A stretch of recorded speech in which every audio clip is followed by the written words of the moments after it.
Teresa Pereira, Cyber Threat Hunter, sobe agora a palco para uma entrevista em direto conduzida por Marta Quaresma Ferreira, jornalista da IT Security. O conteúdo vai integrar a edição de dezembro da revista. Boa tarde, já se pode dizer boa tarde, acho eu. Bem-vindos uma vez mais. Hoje temos aqui... Esta conferência tem poucas meninas, é o que eu tenho a dizer. E pronto, se calhar eu própria tenho culpa nisso, visto que também faço parte da organização. Mas acho que as poucas que temos, acho que são boas, Teresa, acho que vais concordar comigo. Hoje tenho comigo a Teresa Pereira, que é Cyber Threat Hunter. E, na verdade, se ainda não conhecem a Teresa, andam muito distraídos. Porque a Teresa foi finalista na DEF CON, em Las Vegas. 8º lugar, certo, Teresa? Certo. Na categoria de phishing. Vamos ter agora já a oportunidade de falar na primeira pergunta. Bem-vinda, Teresa, e muito obrigada por teres aceitado o nosso convite. Nós vamos tratar por tu, porque acho que somos duas jovens e acho que a conversa vai fluir assim melhor. Teresa, começamos precisamente por aí, porque efetivamente é algo muito recente, aconteceu este verão, a tua participação na DEF CON em Las Vegas.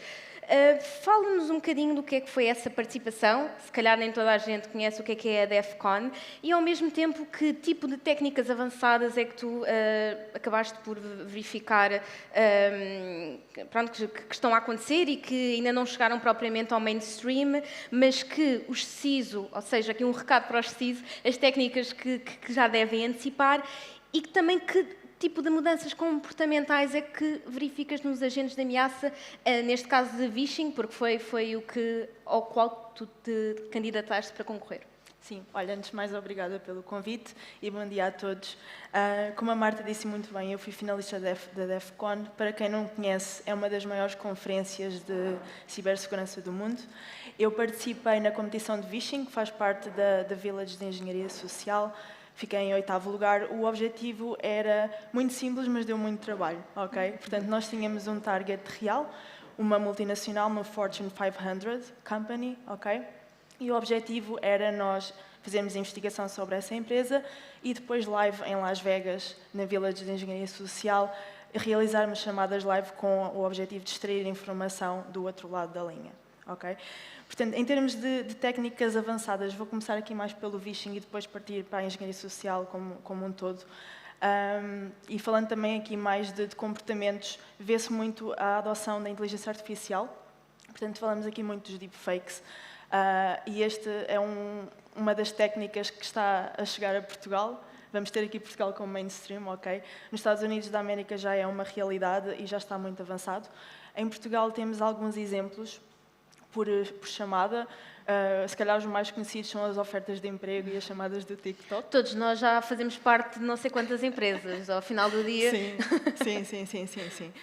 O que eu reparo é que essas chamadas ainda estão muito aquém, portanto, é utilizada a inteligência artificial, porém ainda é possível pelo utilizador comum mortal, digamos assim, distinguir que é inteligência artificial e não que é uma voz humana.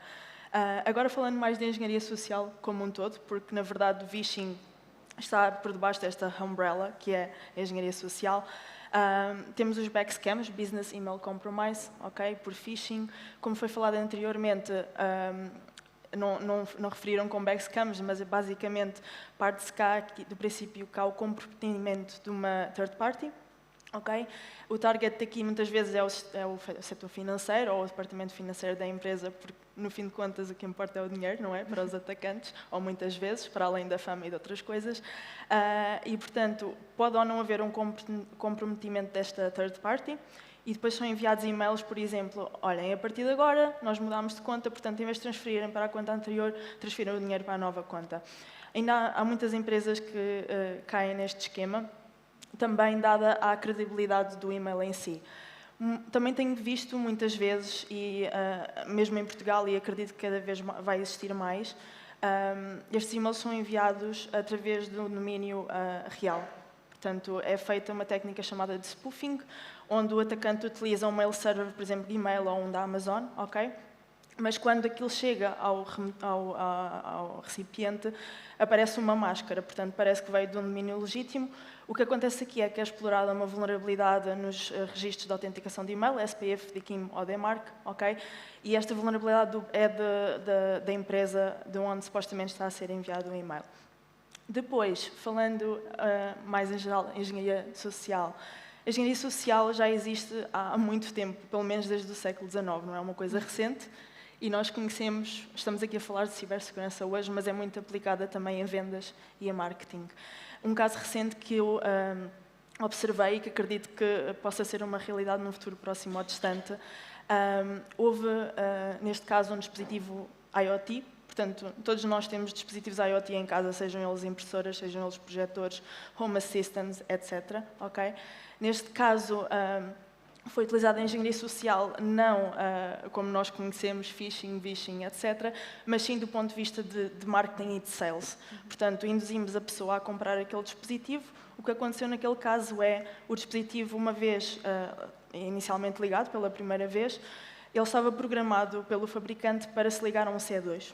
Okay? Neste caso, deu certo, porque estava aplicada uma técnica pelo ISP de sinkholing, portanto, quando o dispositivo iniciou, em vez de se ligar ao malicioso, ligou-se a um IP legítimo, digamos assim, foi redirecionado o tráfego. Mas eu acredito que se vai ver muitas vezes, muito mais esse tipo de técnicas no futuro. Que falhas é que está na tua visão e na tua experiência, que falhas é que estás a encontrar e que os responsáveis de cibersegurança pensam, na verdade, que têm coberto, mas que no final do dia, em termos de engenharia social, depois a história já não é bem assim e a realidade, quando existem os ataques, não é bem, às vezes não é bem igual àquela que está preparada. O que é que tu tens verificado? Olha, para quem não sabe, eu agora trabalho em Threat Hunting, Threat Intel. Eu comecei como Red Teamer, portanto comecei do outro lado da moeda. E eu participava muito e fazia muitos projetos de engenharia social, não só vishing e phishing, por e-mail e por voice, mas também de engenharia social aplicada à intrusão física. Portanto, nós tínhamos que influenciar, eu não gosto de utilizar a palavra manipular, gosto mais de utilizar a palavra influenciar o segurança, o recepcionista, quem fosse que estivesse à entrada do edifício para ganharmos acesso. E a partir daí explorar outro tipo de vulnerabilidades internamente. E uma coisa que nós víamos era que a primeira coisa que nos diziam era vocês nunca vão conseguir. E parecendo que não era a primeira coisa que nós conseguimos. Portanto, eu acho que por parte das empresas ainda é uma coisa um pouco descurada e talvez negligenciada, em parte. E isto vem um pouco também, e agora mais falando de consciencialização e treino. Muitas empresas têm treino, têm consciencialização de phishing, de engenharia social no geral. Eu vejo muitas falhas na consciencialização do phishing. Todos nós aqui trabalhamos em empresas, ou vou partir do princípio que todos nós trabalhamos numa empresa, nós recebemos e-mails de phishing, teste, espero bem que sim, não é? Muitas vezes aquilo dá para perceber à primeira vista que é phishing, não é preciso ter muita literacia em cibersegurança. O que eu vejo é que não há níveis de complexidade, portanto, eu recomendo muitas vezes, quando enviam esses e-mails de teste, definam vários níveis de complexidade, sejam eles relacionados com o subject, sejam eles relacionados com o body, com o link, de onde vem o e-mail. Okay? Acho que ainda há muito essa falha, digamos assim. E depois também há treino, há consciencialização, mas e onde é que está a consciencialização sobre o phishing em si? Eu, quando já tive vários feedbacks por parte de pessoas que foram alvos de phishing, que eles diziam, olha, ligue-me para o ano outra vez porque eu aprendo mais assim do que a ler os PowerPoints e assistir aos e-learnings da minha empresa. Portanto, eu acho que ainda falta um bocado isso. Percebo que o budget e o tempo e mesmo a empresa externa, a disponibilidade de recursos possa ser um constrangimento e possa não facilitar nesse sentido, mas diria que são essas as duas assim, maiores falhas, digamos assim. A utilização de vozes falsas, os chamados deepfakes, como conhecemos, e são cada vez mais comuns, e são uma realidade operacional com a qual todos nós vamos lidar, ou na verdade, se calhar já todos nós até lidamos. Que indicadores técnicos é que consideras que podem ser utilizados para detectar este tipo de ataque e que tipo de tecnologias é que podem ser aliados? Nós até no painel falámos da questão da inteligência artificial. Na tua opinião, é uma das tecnologias, por exemplo, que pode ser utilizada nestes casos? Sim, pode ser utilizada tanto como aliada como inimiga, mas isso é os dois lados da moeda no que toca à inteligência artificial e todas as ferramentas que existem no mercado, na verdade. Aqui, de formas de detecção, se calhar eu dividia assim em duas grandes áreas. Nós temos o deepfake para áudio, não falando aqui da imagem, mas também temos para vídeo. Para áudio, o que eu recomendo, e não é assim tão fácil do ponto de vista do utilizador comum, especialmente daqui a talvez uns anos, em que, e não sei se viram, saiu há pouco tempo uma notícia, penso que foi em 24 de setembro, que foi um estudo feito por uma das universidades de Londres, que as pessoas já não conseguem distinguir a inteligência artificial das vozes reais. Eu acho que em Portugal isso vai chegar não num futuro próximo, talvez num futuro assim mais distante. Não digo meses, mas se calhar anos. Portanto, eu diria que do ponto de vista do utilizador comum, podemos estar atentos ao discurso, ao chamado lag, portanto, aquele distanciamento, aquele tempo entre a pergunta e a resposta, as alucinações. A inteligência artificial está programada na sua gênese para... Eles nunca nos dizem, o ChatGPT ou que seja, qualquer outra tool, que não sabe. E por isso alucina, é por isso que existem alucinações. Portanto, terem atenção a tudo isso, o discurso. Para quem aqui é time iPhone, uma nova funcionalidade com o iOS 26, não é publicidade, ok? Existe uma feature que se chama razão para ligar. Portanto, se o contacto não estiver na nossa lista telefónica, o que acontece é aparece assim uma voz de inteligência artificial a perguntar qual é a razão pela qual nós estamos a ligar. Não vi isso em conjunto com a inteligência artificial para fins maliciosos. Tenho muita curiosidade, mas acredito que no futuro vão conseguir contornar isso e passar para a chamada diretamente para o utilizador final. Do ponto de vista de vídeo, o deepfake por vídeo não é nada mais, nada menos do que uma máscara. Portanto, em terem atenção à imagem em si, os pixels não é tão fácil, mas às vezes passar a mão à frente da cara é uma técnica muito comum que pode revelar ou não se é um deepfake. Quando falamos, e o nosso tempo voa, literalmente, quando falamos, vamos para a última pergunta, Teresa, aqui um pouco também as recomendações que deixarias, ou seja, quando falamos daqui do ataque à cadeia de valor, para chegar à organização principal, qual a visibilidade que tu consideras que os CISOs devem exigir nestes casos? E caso fosses CISO, que recomendações é que deixarias ou que implementarias neste caso? Olha, eu vou começar por uma muito simples de dizer, claro, implementar é sempre mais complicado, mas ter uma equipa de third-party risk management, ok? Aqui o objetivo é mais realizar assessments ao vendor, ao supplier, pedir relatórios de pen test. Claro que aqui deve haver muita colaboração das equipas, pen testing, ok, realizar se necessário, se viável. Pen test é essa empresa que poderá vir a ser nosso vendedor ou supplier. Equipa de Threat Intelligence, Threat Hunting, para investigar se a empresa esteve envolvida em breaches recentemente, se sim, quantificar o impacto em termos organizacionais. Para além disso, diria também realizar cheques regularmente com outra empresa, ok?